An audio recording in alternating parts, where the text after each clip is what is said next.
Okay, good. And we're recording. Okay, Kevin. All good?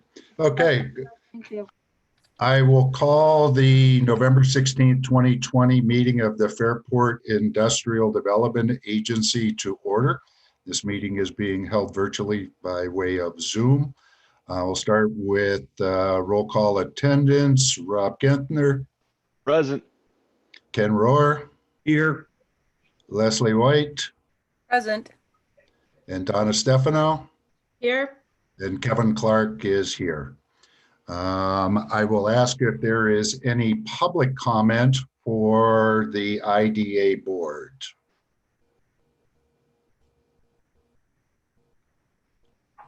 Hearing none, I'll close the public comment portion and move to the approval of the October 19th meeting minutes. And we were all in attendance with the exception of Rob, who was excused from that meeting. Do I have a motion to approve? I'll move to approve the October 2020 meeting minutes. We know what you meant. I'll second that, so I don't have to say it. Okay. All in favor? Aye. Aye. One abstention. And any opposed? None. Okay, we'll move on to financial reports, starting with resolution 2020-11, authorizing payment of the IDA bills. Having reviewed them in detail, I move payment of the bills. I'll second the that. Any comments or discussion regarding any of those bills? Okay. All in favor? Aye. Aye. Opposed? No one. Move on to the cash balances of the IDA, looking at cash and investments. Anything you want to call out on this one, Martha?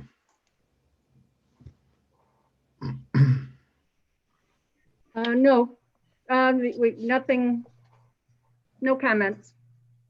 Okay. We're still carrying the same reserves that we have been carrying. Moving on to the investment report from Tompkins. Things have stayed pretty much the same.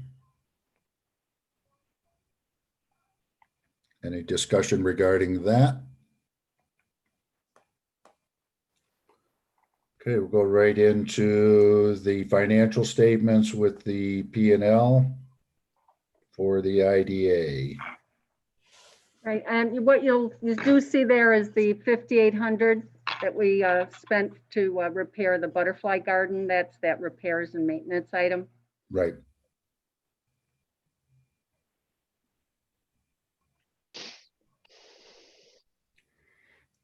Anyone have any questions or comments regarding any of those?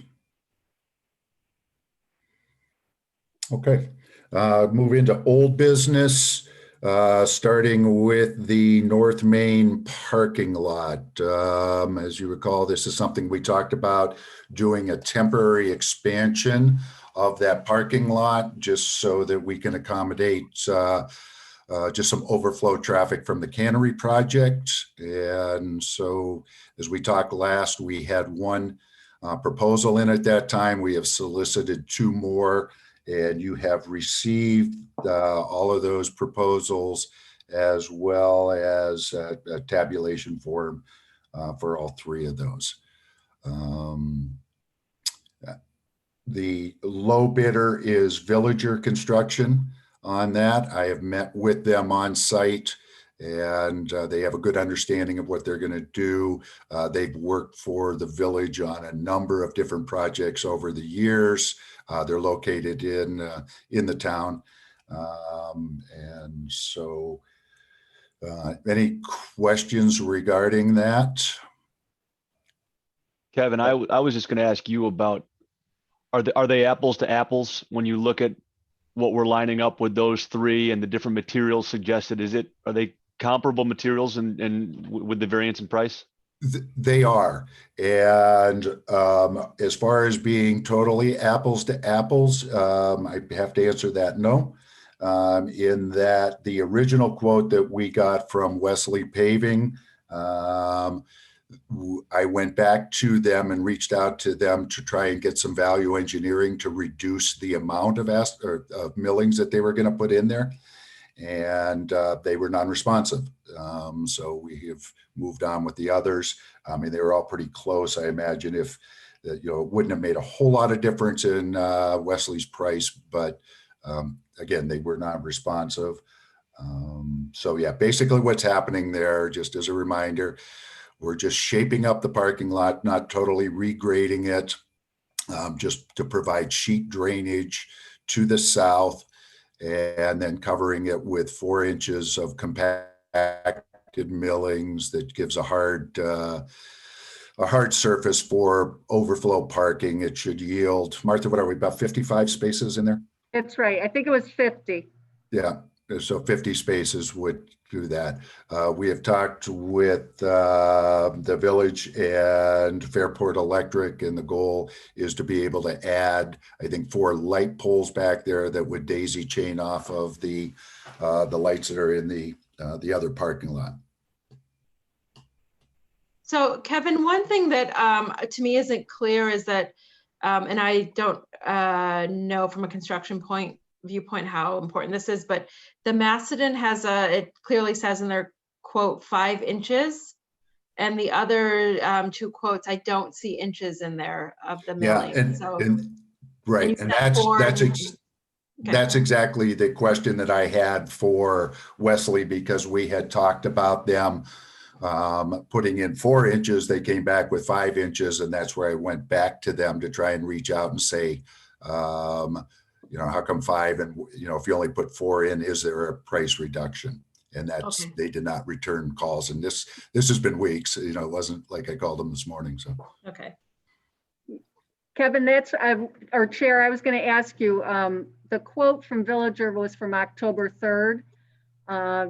Is there any issues, do you think, that can they still mobilize now that we're 6 weeks later, or we might be, out of luck at this point? No, not at all. They're ready to go. They understood that we were having a meeting this week where it would be just decided.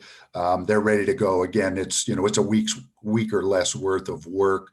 It's not totally, virtually not weather dependent kind of work. So, short of a heavy snowfall or a sudden 3-foot frost, then they'll be good to go. And I would hope that once we approve whoever we're going to approve tonight, that we would then contact them tomorrow and have them work with Martha and getting a PO set up and all of that stuff so they can mobilize and get started.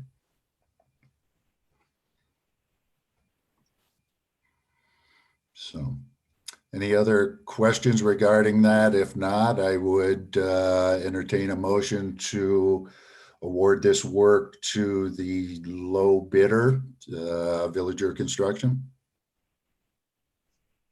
So moved. Second. Any further discussion? All in favor? Aye. Aye. Opposed? Okay. So Martha, you and I will talk about reaching out to Villager then. So, great, thank you. Thank you. Next item of old business is the economic development study update, and we're being joined by the authors of that. So Martha, if you want to start it off, that'd be great. Sure. In your board package this evening, you have the draft economic development study prepared by SWBR pursuant to their contract. We still are looking for a couple of pieces. The impact analysis is yet to be completed for circulation. And Don and I talked a little bit about the downtown business analysis that we were looking for. But overall, I enjoyed reading this very much. It's a very comprehensive document, and really is going to set the stage for us as we move into an economic development plan. So maybe Don or someone from or Glenn or Bill, you could lead us through this. Yeah, and I can start, because it'd be helpful to know how much time you want to spend on this. I think we had kind of planned on just What doing a I'll- quick Yeah, I'll quick ask introduction. first. Let me ask first, if of the board members, were many of you able to take a look through it yet? Or, It's Ken. Yes, I was. I spent quite a bit of time going through it, and it is very comprehensive. A lot Good. of interesting information. good, good, good. Okay, and Leslie, I see you nodding. So Don, we've got some I informed have, people. Oh, and Kevin, okay, I've gone through it. great, great. So, So is how much information, Don? I think that, a lot of it is just data that's been provided to us, but it's categorized into a number of different things. And just, I think a lot of the information we got out of that was not surprising to any of us that are living in Fairport. It just quantifies certain things. But if you just want to hit on any of the things that may have jumped out to you guys that, that we should be paying attention to from an economic standpoint. Yeah, so what I'll do is I'll quickly just kind of go through the format, the information that we've got that we have shared so far. And as Martha mentioned, we'll talk just a little bit, and mostly Glenn, about some of the additional information that we still want to provide you. As you can see, as you went through the report, there were several pieces to it. There was kind of the body of the report, which was most of your demographic and market analysis. We also had several different attachments to it that kind of looked at some of the interviews that were held. Kind of the visioning and SWOT analysis piece of this was as an appendix. The impact analysis, which I'll have Glenn talk a little bit more to in just a minute. There's an infrastructure analysis piece that we're going to do some more digging into that talks about kind of limitations that, well, talk about opportunities that your infrastructure provides, which I think are great. We'll dive a little bit more into some of the specific limitations in the next round. And then there'll be the Main Street analysis. So, and I'll let everyone chime in on this. I'm kind of looking over here at the report as I thumb through it, and kind of on page 4 of the body of the report has what we call the key findings. And again, as you mentioned, Kevin, probably some things aren't a surprise here at all, and some of these we've even talked about in the past. That the population growth in the village is slow. And I am going to let Glenn speak to some of these too. I'll go through them really quickly because he and Sue Charlin from Highland were really the ones that dug through the data and came up with most of this analysis. So we'll talk about slow growth, aging population, kind of the education levels, incomes, and what some of the opportunities might be going forward. So Glenn, are you prepared just to kind of share kind of the highlights of what you saw in this market demographic? I really think that there's more information behind all of this in the rest of the report, but taking a look at the key findings, I think gives you the top level shot of what we see here. That a lot of the stuff you're probably not surprised about. The one thing that you might have been surprised about was the aging and Fairport being more on track with Florida than the rest of New York or Monroe County in terms of its aging population. I thought that was kind of fascinating. But so what we take away from the population and the demographic trends, I think, is nothing really surprising. There's slow growth in the area. I don't think that's surprising by anyone. Nobody's going to be surprised that you're more highly educated than most of the county, that you're wealthier than most of the county, and whiter than most of the county, that you have a higher percentage of home ownership. All of these things are, I think, not surprising to anyone. What this means, though, like what does this mean for the comprehensive plan? When you look out at where those trends take you, I think that's where you start to see some of the questions that you'll need to address as a government and as a community, thinking about issues of affordability, that where you're a very desirable place to live and you're only becoming more desirable, the people moving in are mostly higher income and potentially displacing people of lower incomes. So I don't know what the policy or what sort of policies you'd like to have in place on that, but that's one of the questions that I think you may be interested in addressing in going forward with this. That's really, I think, the largest thing that comes out of this. There's a huge demand for high-income households to live here. And the projections show a decrease in low-income houses or low-income households.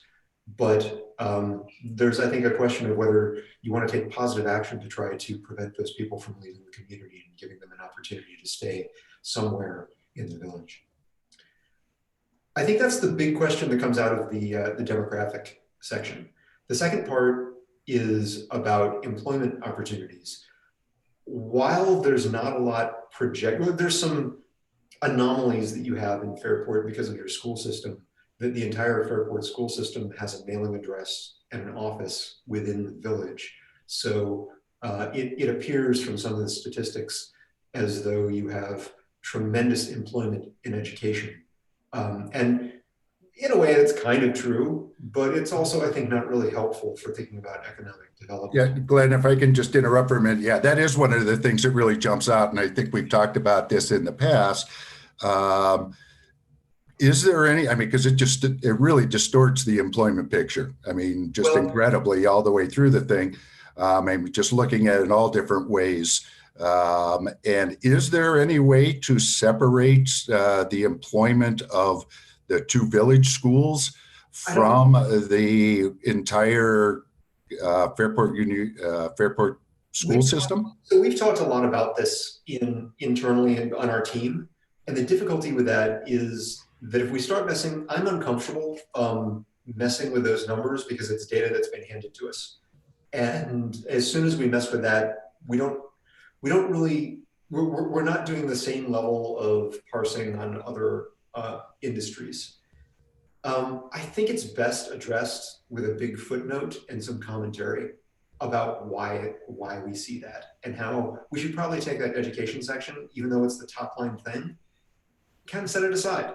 But those numbers are used as data in so many other things that we're looking at here. I think that's true, but I think that the conclusions that we come to later on have already kind of set the education piece aside. And that I think the rest of the report recognizes that growth, you're probably not going to see growth in the village of those education jobs. That the Parenton may in fact have an increase in education jobs, or in Monroe County might. But it seems unlikely that's going to be concentrated for Fairport in the way that this projection would sort of lend you to believe. And I really think that just adding those lines into the report and having that as a consideration going forward, rather than trying to mess with the data. Messing with the data makes me very nervous in sort of like pulling things out and putting things back in. If we could potentially create an additional table that deletes it, but I don't know if it really helps you as opposed to just saying, this is just stating this is an anomaly and this is why you're seeing this. Well, I think, Glenn, adding to that though, it would be helpful, at least from my understanding, even if it's in a footnote to understand this better, but didn't we find that the overall Fairport Central School District employment was somewhere in the lines of, I forget the number, it was 3,800 or 4. It was a much bigger number than what we're showing here. So I guess we were wondering whether this does represent the 3 village schools and the central office, Actually, as opposed to all of the schools. and actually it's 2 village schools plus the central office. It's 2 village schools. that was that when we looked at looked at the estimated employment for the Fairport School District, which included the high school, the middle school, a bunch of elementary schools. that I seem to recall most of those aren't actually in the village. The employment I thought was 12 something, but I can't remember off the top of my head, but whatever it was the number that roughly matched that education sector number. And explained 95% of it. What would be helpful to me, I guess, in following along with the approach that you're going to take, as far as footnoting that, I think I'd like to find out, or have you guys find out from Fairport Schools, what's your employment at Brooks Hill, what's your employment at JP, and what is your employment in the central office? And so even if we have a number that they say, okay, we have 612 people between those three buildings, I think to quantify better that, I think that would be helpful in a footnote. I agree with that. What I had just gone on Wikipedia, short of actually talking to them, and got the estimated employees in each school, and I think it's gonna answer that. I think that's a good answer to. I didn't want to put a Wikipedia reference. I think that actually talking directly to them is the right thing to do. All right. Sorry to get off on that one. So no, actually, I mean, that's, it's a big issue that we struggled a lot with how to present that and whether we wanted to mess with the data because of how it distorts things. And I do think that coming up with the explanation of that kind of gets us to the right place. The second thing that I hope that you see in this is what we put in the key findings. We didn't even put the education thing as the top line in the key findings because it's an anomaly and it's not really what I think we should be paying attention to. I think the thing we should be paying attention to in the employment study is really what's going on in Parenton, more than what's projected just in Fairport. That when you zoom out just a little bit, the growth in the professional, scientific, and technical sector is pretty significant. And I think that in the growth in that category, there's a lot of firms that may be very interested in being close to the amenities that Fairport has to offer.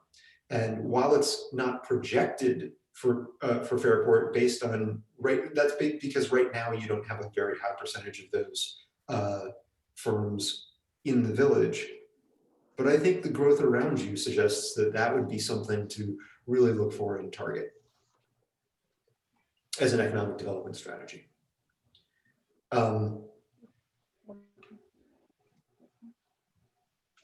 Real quick, if I may, Glenn, to that point, and I'm sure this we'll get to it when we get more detailed discussion around the inventory, right? But I'm curious if that type of outfit matches well with the inventory that we have. I feel like we've discussed as a group, at least informally, that may be one of the challenges that we have, but I'm curious your thoughts on that. I did an analysis in here in Monroe County. I broke down the employment size, like how many employees are in those type of businesses by business. Like how many of those businesses are 500 employees or more? How many are less than 4? Mm-hmm. And from that spectrum, you can start to see, like, you don't really have a lot of room. This is not entirely true. That if you wanted to catch one of those businesses to go into like the Naetzker site, that would be a good location, and somebody might really be interested in taking their 500 employee business and putting it in the Naetzker site. I refer to that kind of economic development strategy though as elephant hunting. That it would be great to land the one big firm, but it's much more likely that you're going to be able to land a lot of smaller firms. And I think that's also where your stock, where the lot sizes and opportunities that you have really is going to fall, is in that 1,000 to like 4, maybe up to 9,000 square foot units. And I think I'm really right about this, because when I took a look at what Kellogg is doing on their development, sure enough, those are the ranges of sizes that they're bringing things into that mid-range office space size for what they're going after. In their 40,000 square foot block, they only have one that's 12,000, and then they've got some smaller pieces. And so I think they're on top of the market on that. And I think that's the kind of thing that the rest of the village can kind of look for. And in a lot of the things closer to town, there are opportunities to do that smaller market of like up to 5,000 square feet. Makes sense. Thank you. Sure. And if that wasn't very clear in this, I think some of those headlines of whether this is sort of speaking to the downtown Main Street analysis, I think we've done the research and have the sort of have the answers to that, but we now need to like articulate it specifically for what does that mean for the Main Street and for these strategies.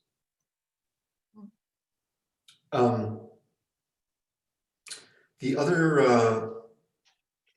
other thing that came out of our high-level analysis on this is taking a look at retail. That most retail is pretty much getting sucked away by large retail formats outside of the village in pretty much all categories, with the exception of food away from home. That people come to you for restaurants, and you've got a pretty good piece of that market. Interestingly, although Fairport supports more or has more food establishments than village residents can support themselves. That you're drawing on the market from Parrington to support your restaurants. The good news is Parrington has even more to spend. That there's opportunity with your destination of these things. You probably could even capture more of that market, because when you look around the rest of Parrington, I mean, nobody else, there aren't really those other destinations like you have. So they're actually, weirdly, even though your village doesn't support it itself, the larger market probably has opportunity to continue that, with the caveat that COVID has flipped over all the tables, and we're gonna have to wait and see how that plays out. But as a 20-year strategy, there's probably room for more of that. Other categories, though, are really tough. One of the things that it looks like there's a little bit of room for, I think, was a little bit of grocery space, but really that's being sucked out by larger format stores outside of the village. In most of the other categories, it would be really tough to make a strong play on any of them. It's not saying that that other shops couldn't succeed, but at this level of planning, planning for a whole new street of boutique stuff seems ambitious, and I can't sort of recommend that. So that's the I think those are the high level. There was one more interesting thing that I'd call your attention to, and it was the migration study of commuting patterns of people coming into town and people coming out of town. This again plays into the story about affordability. That one of the things that you see is the people who aren't commuting in or out are a high percentage of the people with lower income wages in the village. Mm-hmm. People who work, presumably probably people who work in those service sector jobs. I don't know that for a fact, but that's a speculation. And that it may be important to try to make sure that those people can continue to live in the village and don't have to drive in from outside to provide services to village residents. Mm-hmm. So I think that's I think those are the big takeaways. And if there's anything you'd like to dive into and talk about, I'm happy to. But I think for the purpose of not having this meeting go on forever, I'm happy to answer any questions or delve into anything that you'd like me to. Glenn, I'm going to just suggest one thing that kind of interested me was the first finding was about slow growth. But as I recall, well, the growth in population was declining, but the number of housing units was increasing. I mean, it's basically a lot of that is due to smaller household sizes, correct? Yes, correct. So one of the things that we noticed was that although, when you look at the statistics, although the population of Fairport might slowly have been drifting down in the past, the number of households has held steady or increased.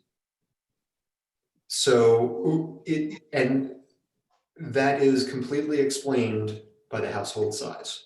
That household sizes have gotten smaller, which is not just a trend in Fairport, it's a national trend. As kids move off to college, households are getting smaller. So that's something that we've seen here too, and it explains the difference between the household trend and the population trend. There's another thing that I might comment on in the population projections. We have two different sources of population projections that we used here, and they vary a little bit. They don't necessarily agree. And so we have a range on our projections that range from slow growth to very slight decline. But either way, they're saying that there's not wild things happening, that things are projected to be fairly steady. Meanwhile, Parenton is expected to be steady or continue to grow, which I think really signals the opportunity as you zoom out just a little bit to understand that Fairport has the opportunity to probably capture some of that growth if it wants to.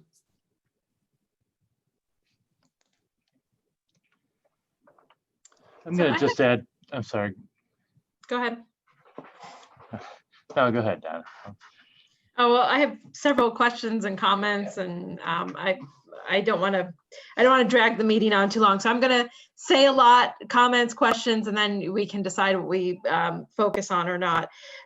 One is that I do wonder on the restaurant side, on the food side, if you talk to anybody located outside the village to understand why they may want to or not want to locate into the village, because I think that was interesting to discover that there might be an opportunity, because in my observation, I would have always said that I think there's too much focus on food, but that's neat that that's an opportunity to explore.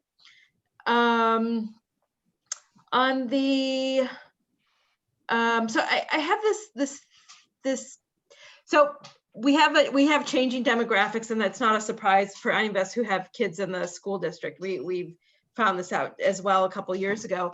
I guess what I'm more curious about is what do changing demographics say about where people want to spend their money?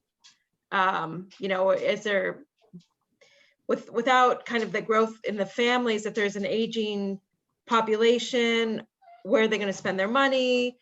Where are they going to be wanting to downsize? And is that downsizing going to happen outside the village? Do we have that housing stock inside the village to allow for that downsizing? And then there was something else interesting in the report that I didn't come out as a key finding, and maybe it's just my mind going to places that it doesn't need to go to, but there was this interesting finding, I thought. It relates to the housing affordability, where the housing market and the incomes in Fairport Village are lower than Parenton at a larger scale. So, and I guess I wonder too, with maybe Kevin has some insight to this, but with the added village taxes on top of what we pay as villagers as opposed to residents in the town, does that also play into the affordability? Is that an extra burden or not? And does that play into affordability? Or will just, the village housing market never be attractive to people who live in Greater Parenton because of what the housing stock is? So that's it. Those are my thoughts. I'll say just a couple of things. I'm Glenn, I'm sure you could as well. But one of the things relative to housing values in the village of the town, it might be interesting to look at value yield per acre, which I know is something Glenn talks a lot about too, because you've got more housing stock per acre. So in terms of yield per acre, maybe there's greater value in the village than there is in the town out of the land. That was one thought. And then there also was, I know, some data on housing stock, Glenn, that you included in the report regarding demand for different size housing stock relative to the demographics. Yes, I don't remember what I said about housing size and stock, except that one of the things to think about in the housing size and stock is that, yes, where in that projected change of household income, if you have people coming in making over $100,000 a year or over $200,000 a year, they may be interested in a different product than the people who are moving out who were in the under 50,000 a year category. Of when you look at what that housing product is in this change, which means that you're probably going to see pressures for people to knock down smaller houses and build bigger ones, bigger, fancier, newer ones. Maybe you've seen that recently. Country. So I think that's what that trend and those pressures mean. Don, I think that's what you were suggesting. That's interesting. I just go back to the previous comprehensive plan, and we talked about that same thing. And at that time, it was known as the McMansions. Right. You know, and we considered that a threat that was going to happen. And when was that plan done? I know it was done. We talked about it in 2012, but I think maybe even before that. And it's happened only to a very, very small degree. It never became a trend. We didn't see that happening. There was more interest in restoring and renovating and improving the existing housing stock without going to demolition and replacement. And obviously that it has happened somewhat, but it's funny that it goes back that long ago. We were talking about that is a threat to us, and it really hasn't happened. Mm-hmm. Well, it's interesting. I think the other thing that Don was like nudging me to talk about was some of Arthur Nelson's research on. He recently had a book, Reshaping Metropolitan America, and this is where he updated some of his previous studies, and it talks about demand for different kinds of housing. The first thing it talks about, I think this is on page 19 of the report, but the first part is taking a look at demographic shifts of basically it's looking at the baby boom generation having moved through their peak housing years. And America is now in a downsizing housing market, that people are looking for smaller houses. But the second thing about that was other research that he's done about general preferences of what types of housing would people like to live in. And it's broken into large McMansion type lots, small lot housing. If you think of a lot of the housing that you have close to the village, they're single family houses, but they're on small lots where you can walk to the main street, and they're walkable communities.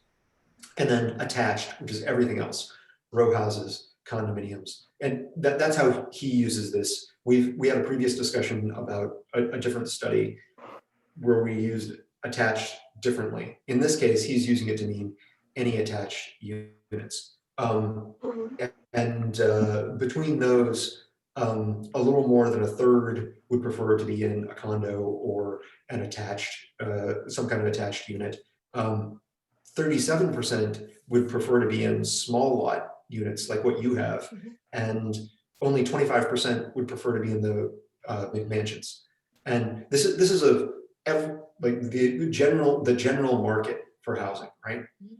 You compare that to what actually has been built, where 53% are those conventional large lot houses, and only 18% are those small lot houses, which you can sort of see means there's, and then attached is, there's a additional demand for that as well.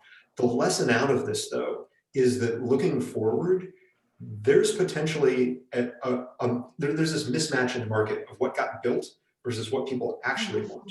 That people might want single family houses, but they don't actually prefer them out in a cornfield by themselves. They actually prefer that single family house to be on a small lot next to a village like you have.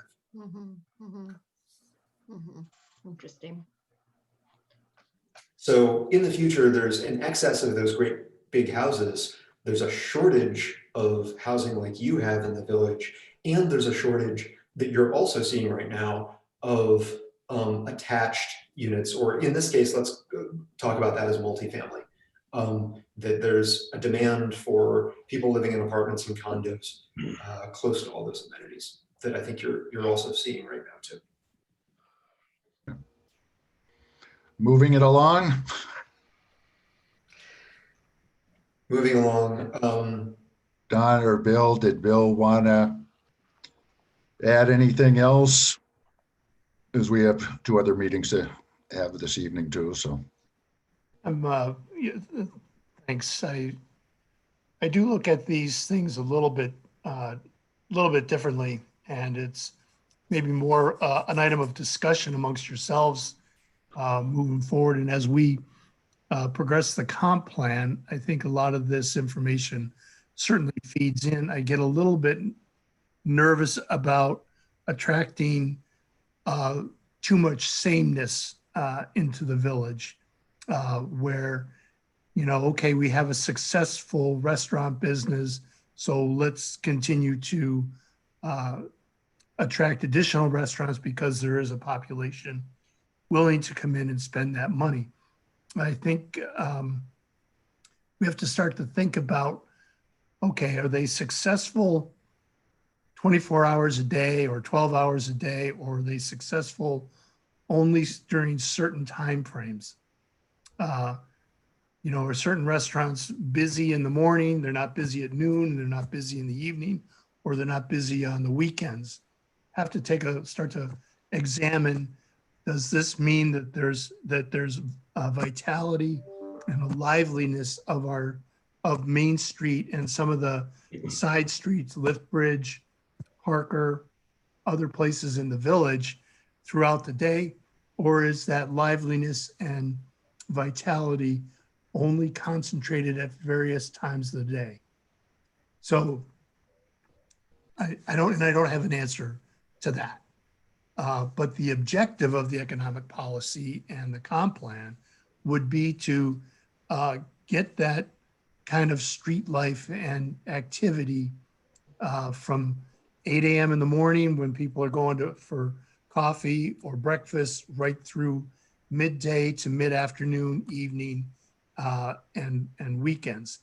And, when you have a contract to build a parking lot for overflow parking, is that overflow parking for, 3 hours in the evening from 7 to 10 p.m.? Or is that demand being created by the cannery all day long? So are you spending the money just for a very narrow window of time, or are you spending it for, a good portion of the day? So I would be saying that this is a multi-pronged approach, as you all know, with economic development, but you need to increase the primary uses versus focusing on secondary uses that the primary uses support.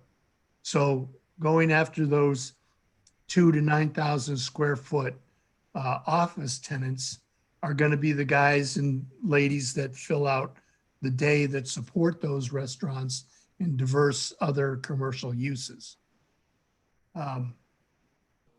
So that's going to end up being my takeaway from what Glenn and Sue and Don have put together, and ask that we, really have a take a look at what your primary drivers are. Your canal, your office business, your library. What are the things that attract people throughout the day, and support those heavily, and make sure you're continue to attract people in, because those people come in are going to support these secondary businesses. I think one of the opportunities we're moving forward, we're going to be doing this Main Street analysis, and one of those pieces might be, as Bill and Glenn have both alluded to, what's going to make Fairport successful is being a true mixed-use economy. We've talked about the retail business, the restaurant, office, professional tech, education, tourism, housing. We talked a little bit at the last meeting about small scale manufacturing, which is a kind of a new niche that, some mixed use developments are looking for, but kind of coming up with that pie chart of kind of what's the perfect mix of those for your Main Street, could be a interesting piece of this Main Street analysis that we'll put together. And Bill mentioned the canal. One last thing I'll mention is that, I've been involved in and lived in a lot of places where the economy is all about visitors and tourism. And I think it's part of the infrastructure piece that, Fairport's really has a really strong brand, as Erie Canal Village. And it's something that, we'd be remiss not to, and we have in the infrastructure piece, talk a little bit about, part of your infrastructure is your traditional water, sewer, roads, electric, broadband, but part of your infrastructure is your visitor infrastructure, your parks, your canals, that includes your restaurant and some of your retail and your brand, not only for Fairport as a canal town, but your brand, for being walkable and for having strong neighborhoods and that sort of thing. So I think that's will continue to be one of the economic development assets that you'll want to pay attention to and strengthen and leverage.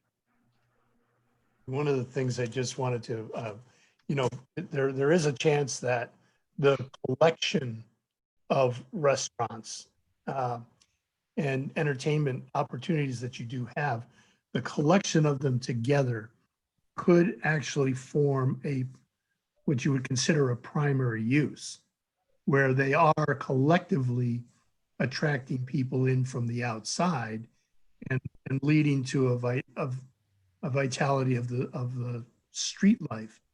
I don't mean to say that that's not a possibility.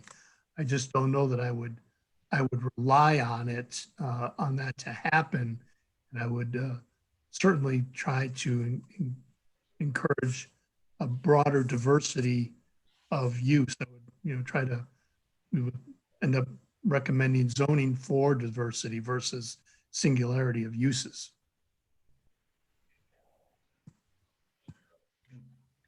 Any more comments from our board? Questions?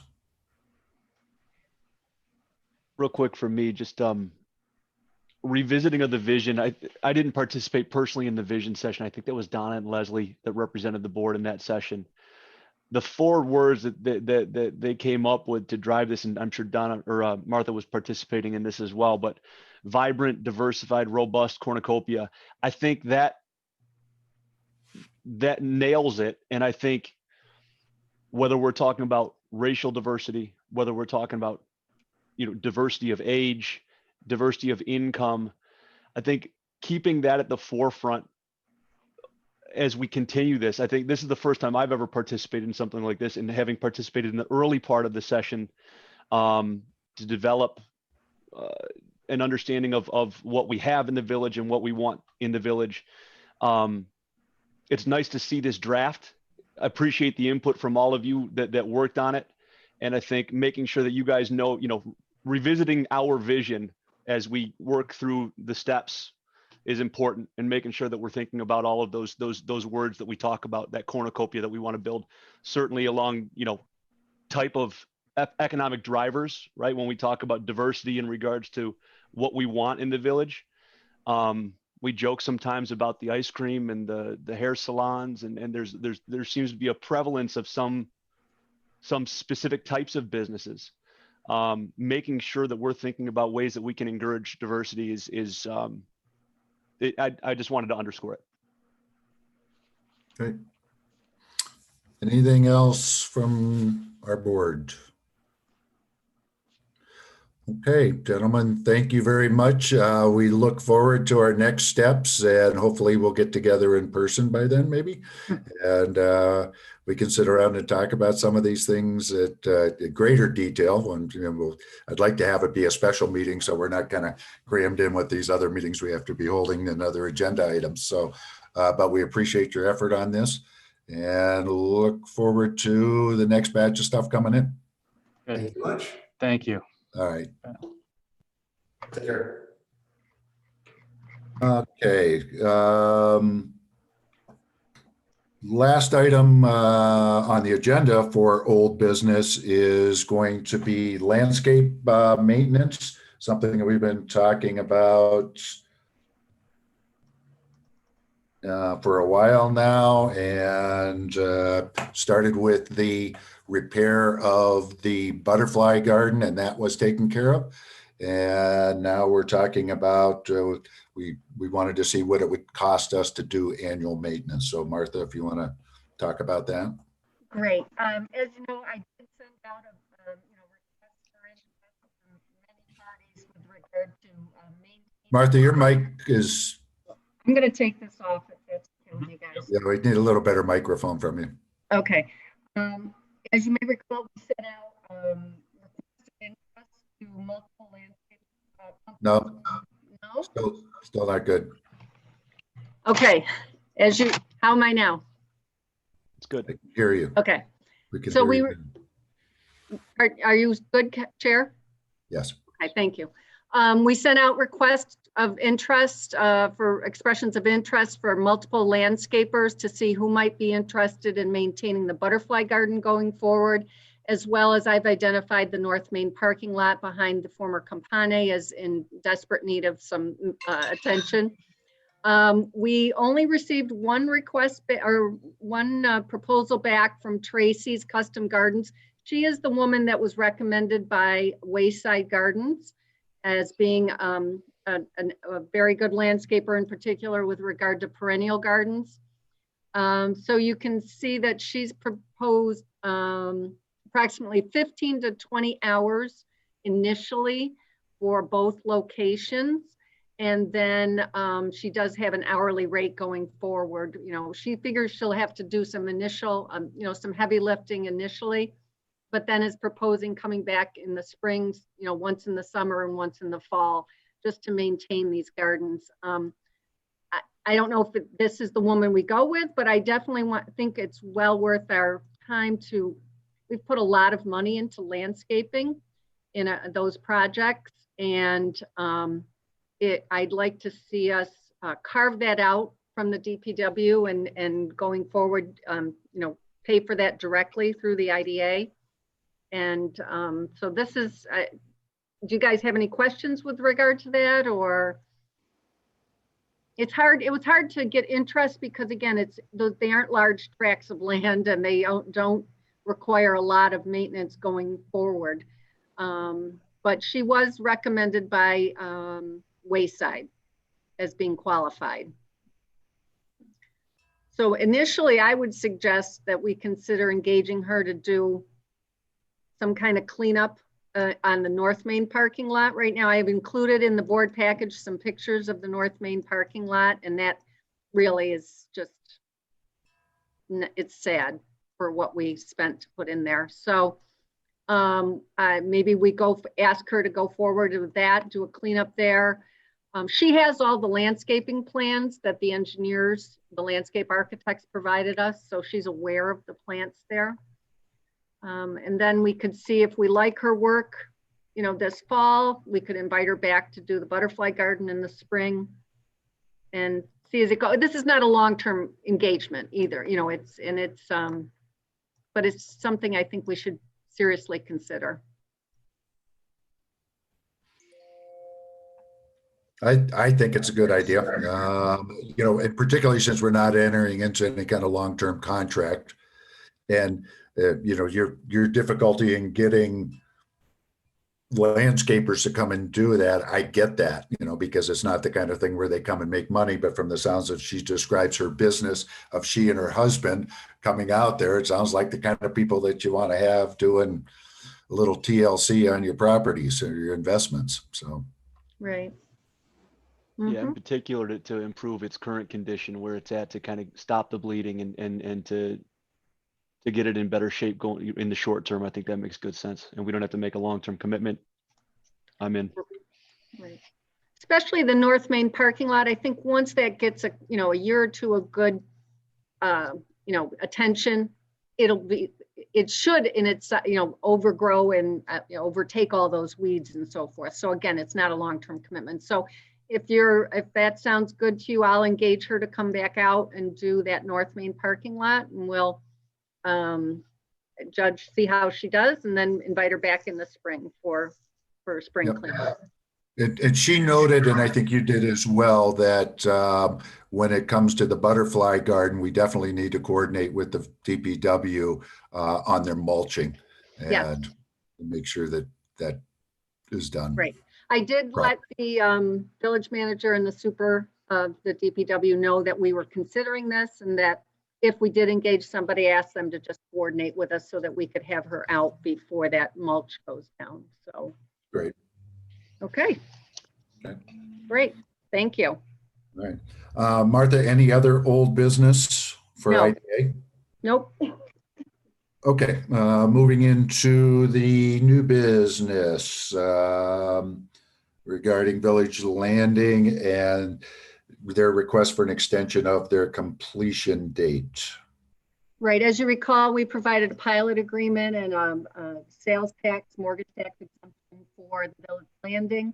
Due to various reasons, they've been delayed in completing the project. Right now, they've just basically got signage left. However, there are sales tax exemptions available to them should we extend our authorization to them. So this just extends through, I believe, June of 21. In order for now, again, we're not giving any additional benefits. We're just extending this time.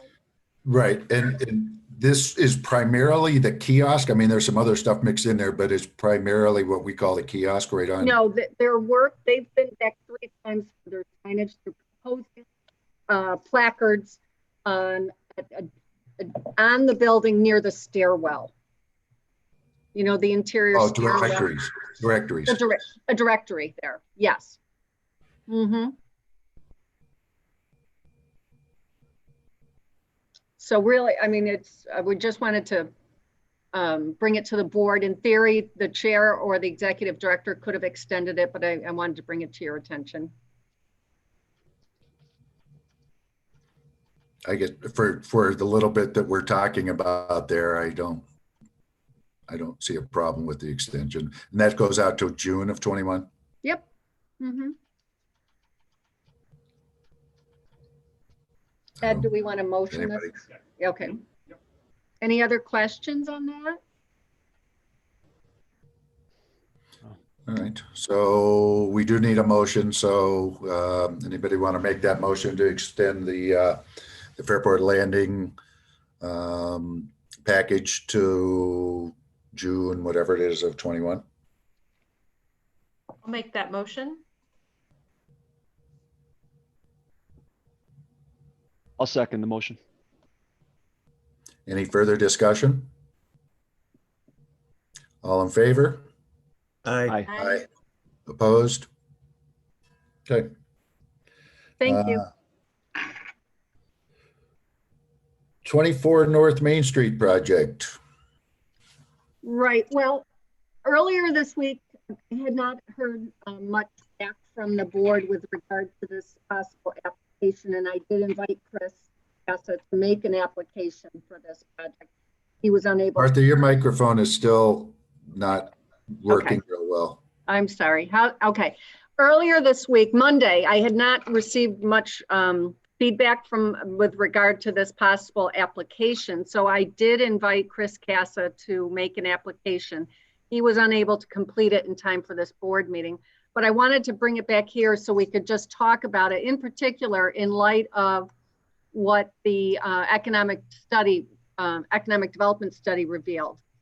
As I've said before, my initial thought with regard, Chris has come to us and he may ask us for a pilot agreement to expand 24 North Main Street, the former dry cleaner, into essentially another box factory with individual offices, on month-to-month leases and so forth.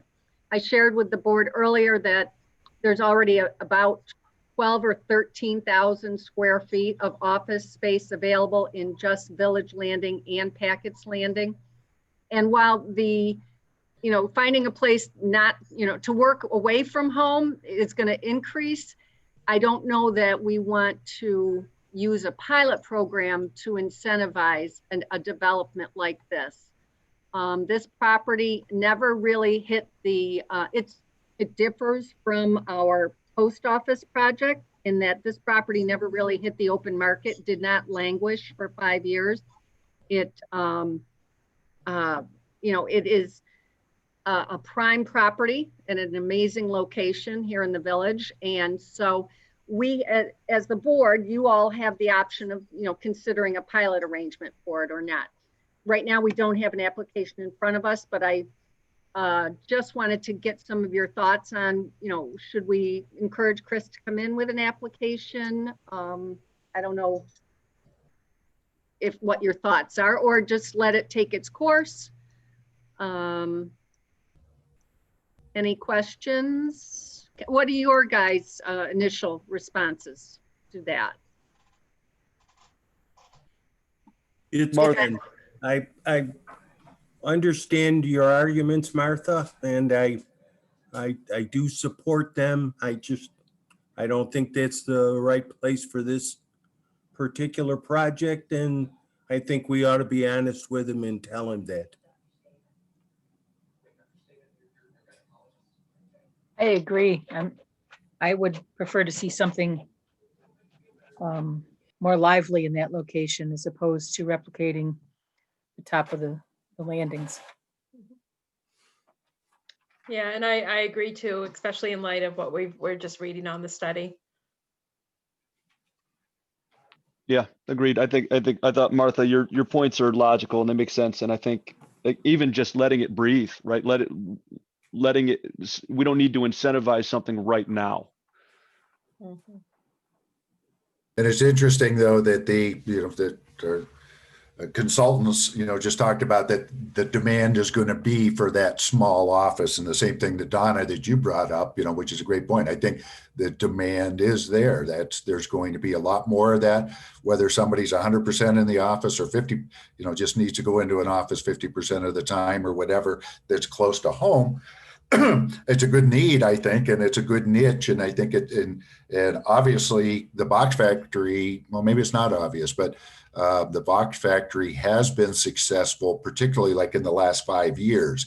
They struggled for a while, but with that small office concept, they've done really well. And obviously Chris Casa believes there is a demand for it.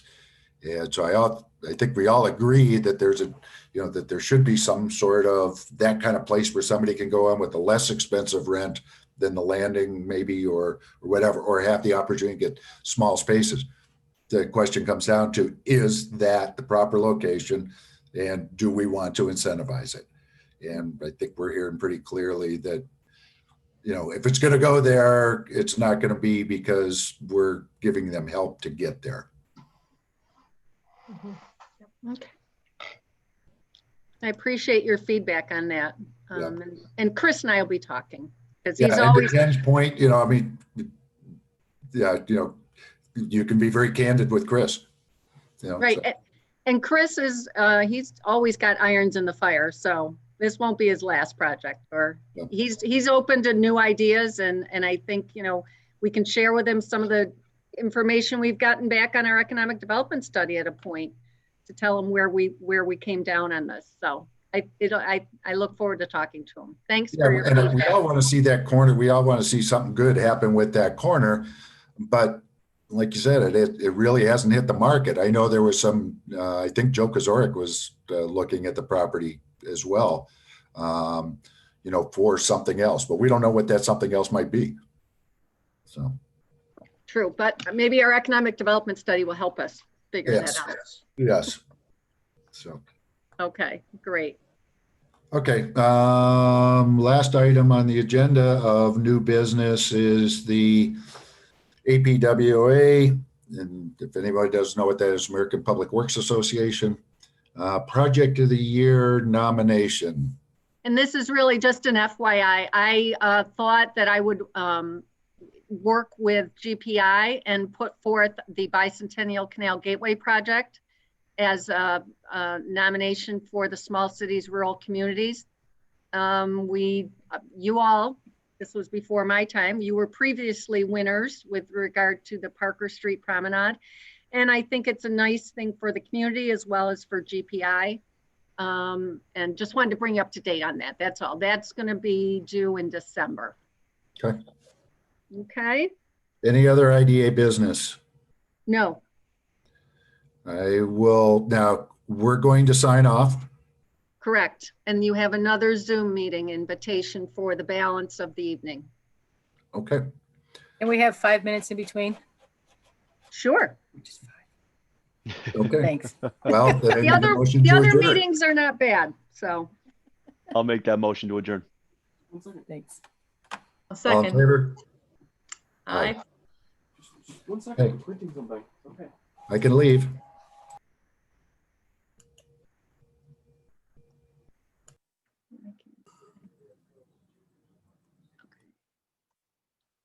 live stream and